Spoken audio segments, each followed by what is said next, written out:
তোমার বাবা কোথায় গিয়েছে? আরে রাজম, এই তোমার বাবা গিয়েছে কোথায়? আমাকে এখনো উত্তর দাও। কেন উত্তর দিতে পারছো না মহারাজ? তুমি এখনই এই মহল্লার ভিতরে আমার ভাইদের আলোমতি কোথায় গিয়েছে?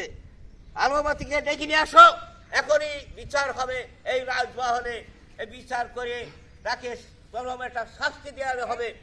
আসুন মহারাজ,